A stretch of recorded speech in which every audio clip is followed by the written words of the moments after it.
in Houston, Texas, at the home of Mr. and Mrs. Charles Hammack.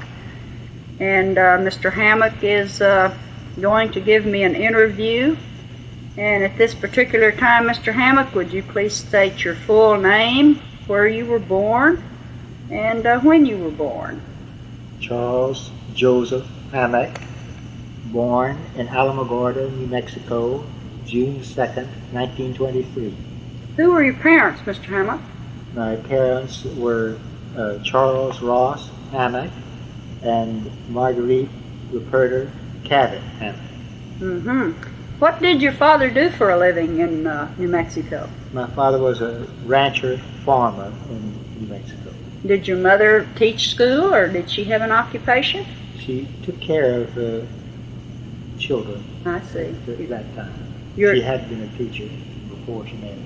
Had she really? Had Yes. she taught there in New Mexico? Yes, she was teaching in New Mexico when she married. Did she teach elementary or high Yes, school, elementary? Mhm. Okay.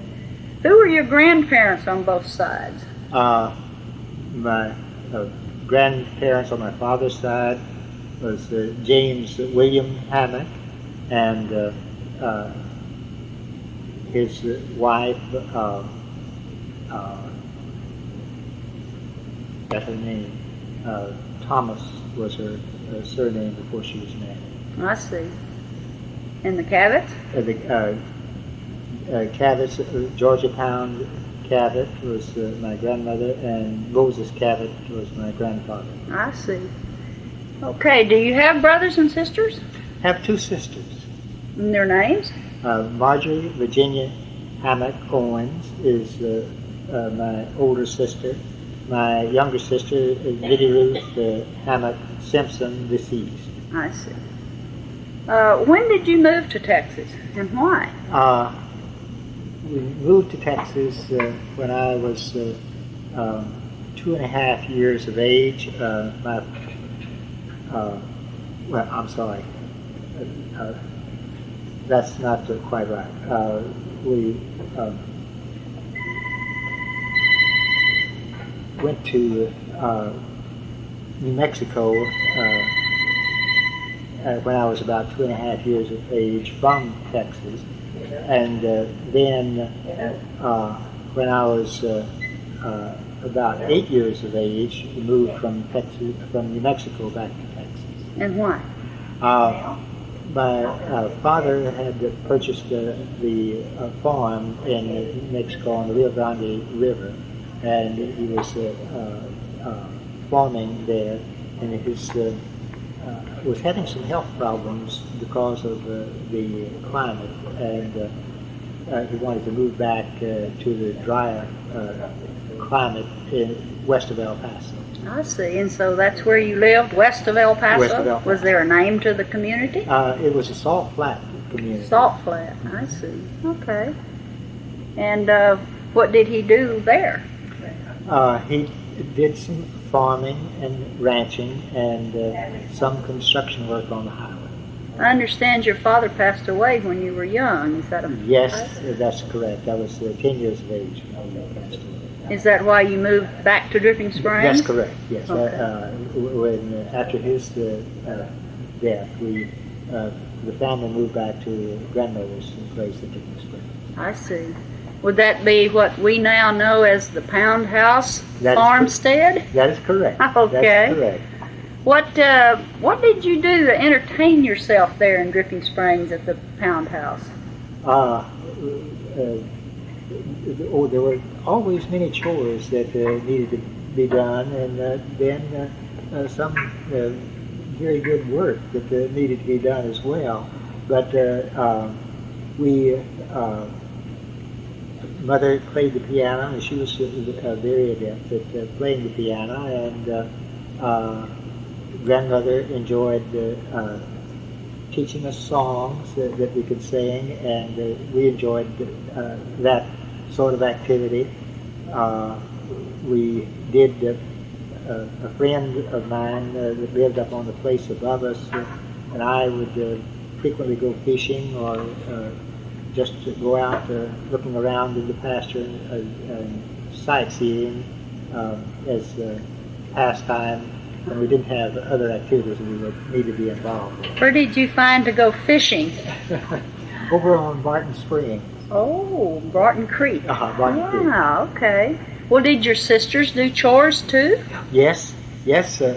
Marjorie typically took care of much of the cooking and the washing and taking care of the dishes, and very little of that I did when she was around. My primary task was seeing to it that we had firewood for cooking on the stove and also for heating in the fireplace. I see. Did you have livestock to tend? Yes, we did, yes. Milked the cows every morning and took care of the chickens. And occasionally we had a hog or so. And,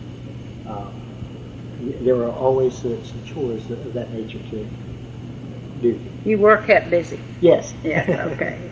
Well, where did you attend public schools? I attended in Hatch, New Mexico for 2 years, and attended a small school in Salt Flat for 3 or 4 years. I've forgotten just exactly the number. Then after the passing of my father, we moved back to Dripping Springs. I attended the school at Dripping Springs and graduated there. At the time that I graduated, it was not an accredited school, so there were about 8 of us that went to Buda to get our high school work accredited, so we'd be eligible for college entrance without having to take examination. Oh, I see. So in other words, you finished at Dripping Springs as far as you could go, and finished up in Buda. And then did you go on to college? Well, there was a little interruption. Oh, I bet that was World War II. Yes, that's correct. Did you volunteer, or were you drafted, Yes, or yes. how did that work? Yes, I worked 1 year in the shipyard at Orange, Texas, and then there was a pressing need at that time for volunteers in the Navy, and I decided that's the service I'd like to be in if I was going to be in the service, and I volunteered for the Navy. I see. Well, where was your first assignment? I went through boot camp in San Diego, and it was when I had to finish boot camp that I was assigned to what was known as the Armed Guard. They were Navy gunners that were assigned to merchant ships, and we had they were strictly there for protection. They were not there looking for difficult problems. They were there only to ward off attack from the enemy. So we had 20 millimeter guns as anti-aircraft guns, and 3-inch 50 caliber guns for surface craft, and on one ship we had a 5-inch 51 caliber, which is considered a larger gun than a 3-inch 50. Where all did you go during your time in the Navy? Did you go to different places, or did you stay Yes. mainly in 2 or 3? Or? No, on the first ship I was on, we went. We started out from San Francisco and went around the world and wound up in New York. And we, by that time, I had accumulated enough time to take leave, and I did take a leave at that time. Back in San Francisco, when I returned to the naval duties. Okay. Did you have any hair-raising experiences while you were out? Oh, not especially. It was pretty. No close calls? Not really. No. Did you enjoy that time in the Navy? Oh yes, I did. I wouldn't take anything for the opportunities we had during the time that we were there. I wouldn't want to make a career of it, but I did enjoy it. Oh, that's wonderful. So then I'm assuming from what you said earlier that maybe you used your GI Bill to go to school? That's correct, I did. Okay. And where did you attend college? I started at John Tarleton College in Stephenville and completed a year and a half there, and then I transferred to the University of Texas and finished my degree at the University of Texas. What is your degree? Chemical engineering. Chemical. Oh. Well, where did you meet your wife? At the University of Texas. Was she also in chemical engineering? No. No. It happened that she was a telephone operator, and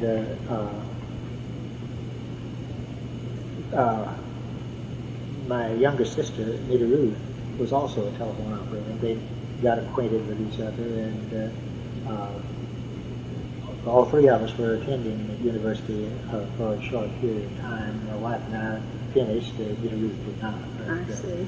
I actually met my wife through my younger sister. I see. And when did you get married?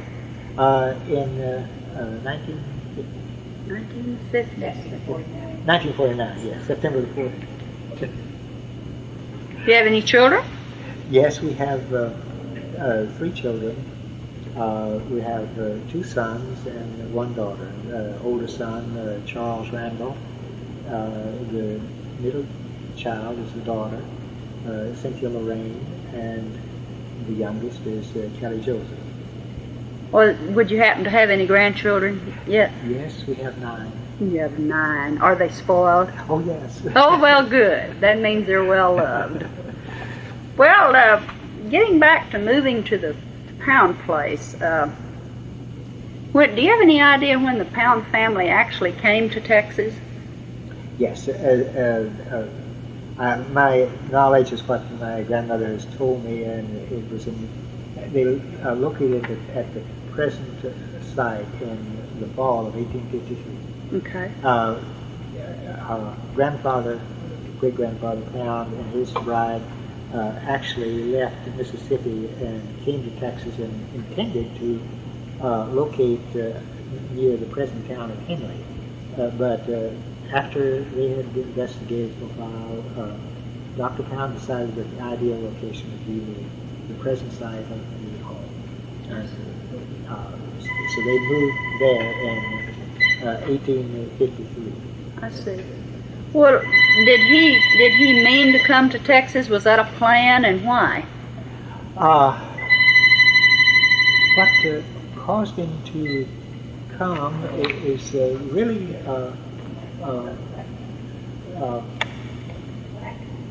I don't know. I really don't know what caused him. I was wondering if it might be a health situation. Yes, he had some health problems. Actually got out of medical college. He went west to,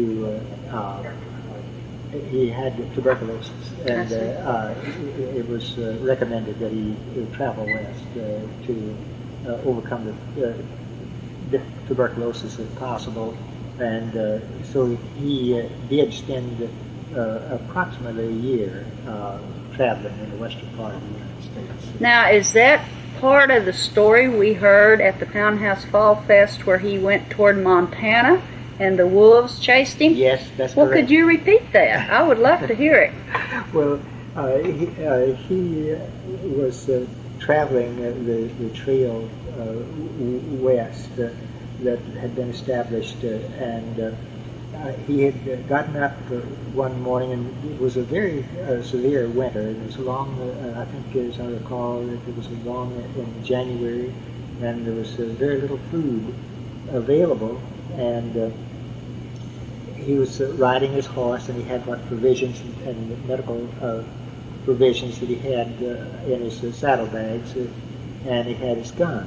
And as he got out on the trail that morning, he looked back and saw a pack of wolves following.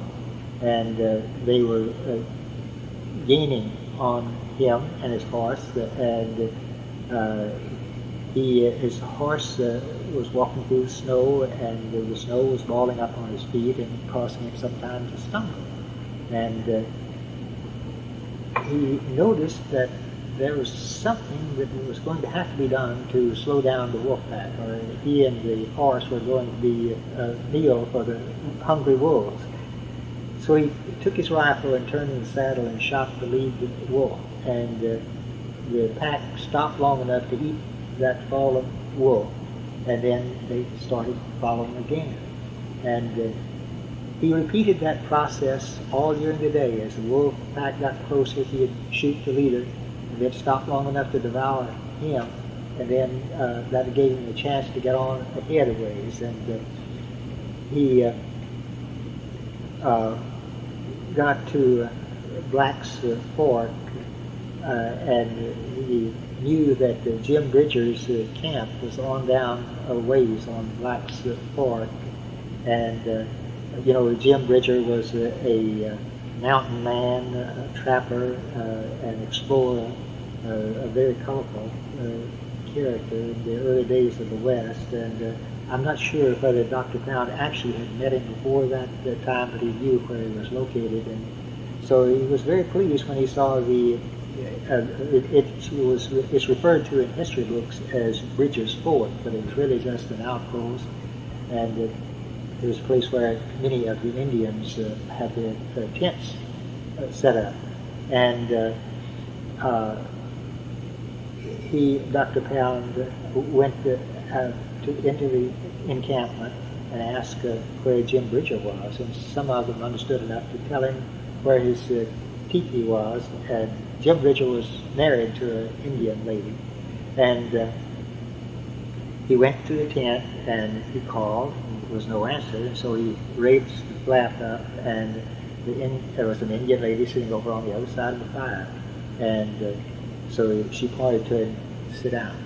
So he walked in, sat down with the fire. He was very pleased to have a nice warm fire to sit by, and so after a relatively short while, Jim Bridger came in, and he was very happy to see Dr. Pound. Of course, they had a common language, and he had not seen anyone very recently that spoke his language, and he was very pleased to have the opportunity to talk. And after they talked for a while, Jim Bridger told his wife to prepare something for Dr. Pound to eat.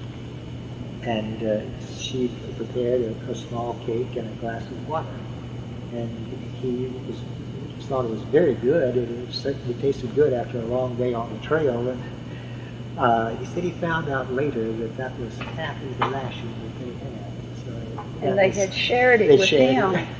No, that's he said great. He felt very badly about taking that much when they had so little. Well, did he get well, or did he stay there for a while? No, he then went back to Mississippi and married his bride, and I suppose that it really was for health reasons he decided that Texas would be a better climate than Mississippi.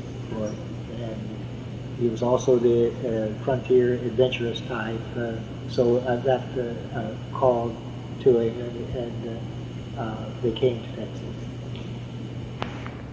Okay. How would you describe your grandmother, Miss Georgie Pound Cavett? Oh, she was a very dynamic little lady. She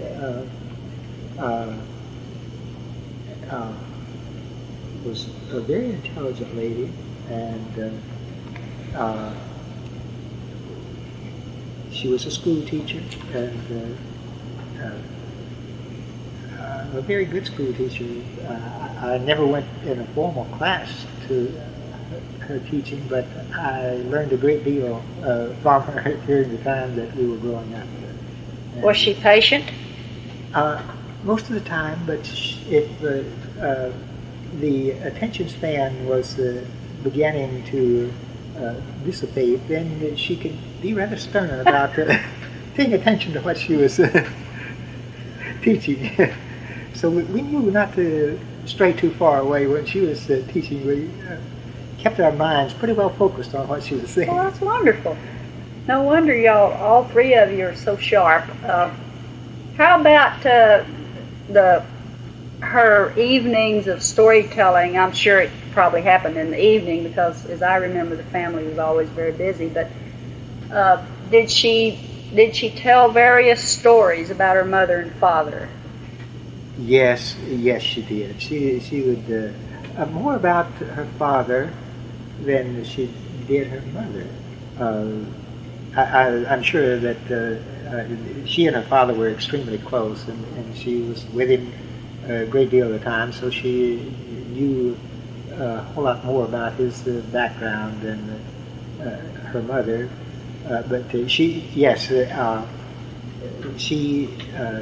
would tell us incidents that had happened in his life, such as the story about his going west and encountering Jim Bridger and so forth. And I recall another incident that she told us about when he was a surgeon in the Civil War. It was a man that he felt sure was not going to live. He'd been badly wounded, and so he was going to have to move on from where he was to take care of other soldiers. He couldn't stay with this young man. But he told the orderly, the medical orderly that was going to take care of him, he said, he won't make it through the night, so I have a white shirt here. I want you to bury him in this white shirt. So he went on, and he forgot about the incident until a number of years later down at Camp Ben McCullough, a man came up to it and said, "Do you know who I am?" He said, "No, sir, I don't know who you are." And he said, "Well, I know who you are. You're Dr. Palin." He said, "Yes, that's right." He said, "And I didn't die." Oh my goodness. He said, "And I still have that white shirt." Oh, for goodness sake. Was he a local person? No, he was not. It was someone from some other part of the country. But well, I've heard stories about the Indian Trail by the house. Yes. And things like that. Yes. Do you know those stories, or one or two of them that you would relate? Ordinarily, because of the fact that he was a doctor, the Indians tended not to bother him or his possessions, because he would take care of them just like he would anybody else. If they needed a doctor, he'd take care of them, and they knew that, so they tended to leave his animals alone when they made raids. But he had heard one night that there was going to be a raid, and he was a little afraid that they might take his favorite horse. So he brought him in to the house and tied his horse on the front porch to keep a watch on him during the night to make sure that they didn't get him. And that horse was the only one in that part of the country that was left. They did come through, and they did raid, and they took horses. Huh. Well, now, was there really an Indian trail by the house? And Yes. And is it the trail we can see now? Yes, that's when you the southeast corner of the yard. Yes. Right past that. Yes. Is where the Indian trail is. Yes, I took a group of Girl Scouts over there one day and showed them what I had been pointed out as the trail. And I said, I hope it doesn't ever fill in. And one little scout said, well, then we won't let it fill in. We will come up here every year and walk that trail. I thought that was pretty sweet. Yes. Yeah. Well, when you hear stories about your grandfather and the hardships that both grandparents faced, how does that make you feel as a descendant? Oh, I can only say that I'm so richly blessed for the heritage of those people and many others like them that braved the frontier and were willing to endure hardship, suffering, sickness, to press on to make the country what we have today. So it makes me feel very humble. Not only for my ancestors, but for all the other people that have undergone the same. Quite a legacy. Yes. Quite a legacy. Tell me something about the original thought and idea behind giving the Pound House and the 3 acres to the city. Whose idea and what purpose was it to serve? I don't know whether I was the first one to suggest it to Mother or not. I did suggest it to her. It was shortly after the plaque had been put on the building that I suggested that that group might want to retain it as a museum. She did contact them, and they didn't have the finances to. Now, which group was this? Is that the Historical Commission Yes. itself? County Yes. Historical. Yes. All right. I think that might have been when Judge Decker was the county judge. Yes, I think. Because he was very historical minded. Uh-huh. Okay. I'm not sure when. That would probably be in the 70s. Yes. I see. And did your mother think on that and decide it was the thing to do? Yes, she did. Who did she approach with it when she finally made a decision? As I recall, she approached several people and asked that, suggesting that it be done, and asking, I think that you were one of No, those I wasn't living there then. No. Okay. But she did talk with several people about the possibility of establishing a museum there. Was it looked upon favorably? People looked on it favorably, but of course they realized that financing would be a major problem in doing something like that. And so it. Well, I realize that it was eventually accepted by the city. I forget the year, 1984 maybe, or somewhere right in there. And then there wasn't really anything much done about it. And I know that the family had problems with IRS, and that had to have been a very painful situation. Yes. And eventually, I think in 92 or 93, the Friends of the Pound House became the owners. If you knew then what you know now, would you have encouraged your mother to do this? Yes. You would have? Yes. And gone through all of this? Yes. Okay. It was worth it to you then? Yes. How do you feel now about the farmstead and the home? Do you think it's finally beginning to make way, or disappointed? I'm just delighted with the results. I'm amazed, too, at the fidelity to the previous construction that has been shown in the present structure as it's been rebuilt. And I'm just, words can't express how much appreciation I feel for what's been done. That's great. Well, it will eventually be a house museum. How are other ways in your mind could it also function as something that the public could enjoy?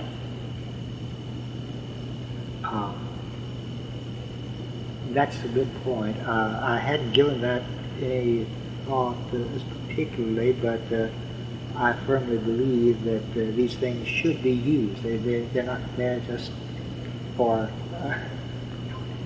But I firmly believe that any way that they can be used beneficially for educational purposes or any other type of thing of that nature, that it should be. What were some of the flowers and the vegetation in the yard around there? I know the ladies had flowers. Yes, and there was a pit where the flowers were put in the wintertime to keep them from getting frozen. And that was always about an October job, to get the flowers down into the pit so that they didn't get frozen. But the one flower that seems to have received the greatest recognition was a little rose plant that was brought from Mississippi. Mm-hmm. That seeds. People have taken cuttings of it and have it to grow for them. And that seems to be the most attractive plant that grew there. It's not the most beautiful, but the history behind it, I think, is what attracts the attention. It is a pretty little rose. But, Do you have one in your yard? No, we don't. Well, Charles. Now tell me about your career as an engineer, and what type of engineer, what have you been responsible for, and where all has this engineering career taken you? Well, I've enjoyed every bit of it. I started out, jobs were rather difficult to find when I got out of school in 1950, and I went to work as a chemist for what was then called Sheffield Steel Corporation on the Ship Channel. Worked there for approximately 3 years, and then the economy got better. There was an opening for an engineer at what was then called the Sinclair Refinery in Houston, and I went there for 3 years, and I got a great deal of what I consider very excellent background on the overall operation of the refinery during the 3 years that I was employed there. I saw most of the unit operations and firsthand, and that's when you only read about things of that nature in books, then you certainly appreciate the opportunity to get firsthand information from the plants. I felt, though, that at the end of that time, I needed to specialize in a particular field. And heat transfer, during the time I was at Sinclair, heat transfer had been my particular interest, and so I made application at the company that I am working for now, Engineers and Fabricators Company in Houston, who builds the shell and tube type heat exchangers for the chemical, petrochemical, and refinery industry, and also for the power industry. And I do the thermal rating of the exchangers. We take the process conditions that have been provided to us, such as the shell and tube heat exchanger exchanges heat between two streams, and we have been given all of the physical properties and conditions of each stream and general restraints that they may wish to impose on us in the construction. And with that information, then, we design what we hope is the most economical exchanger to perform the duty that is required from the process sheet. And if we have the best design and the lowest price, then we get a job. If we would a whole lot rather get beaten because we didn't have the right price than because we were out-engineered. Oh, you sound very dedicated. What have you done much traveling in association with this job? Yes, I have. I've had the opportunity to go to Israel on 2 occasions. I've been to Japan a number of times, and Korea a number of times, and Malaysia several times. Also been to Canada and Germany when we were considering the possibility of a arrangement with a company in Germany that builds a specialized type of heat exchangers. Well, I think from visiting with you today that a little boy that grew up in Salt Flat, Texas, and you not think it was Salt Flat. You've come a long ways. What do you think your great-grandfather would think now? Oh, I think he would think that I've probably used the capabilities that God has given me to the best advantage. I think you have too. Thank you, Mr. Hammack, very much. Thank you very much. This is Katherine Cannon. I have just finished an interview with Mr. Charles Hammack in his home in Houston, Texas, November the 10th, 1998. Thank you very much.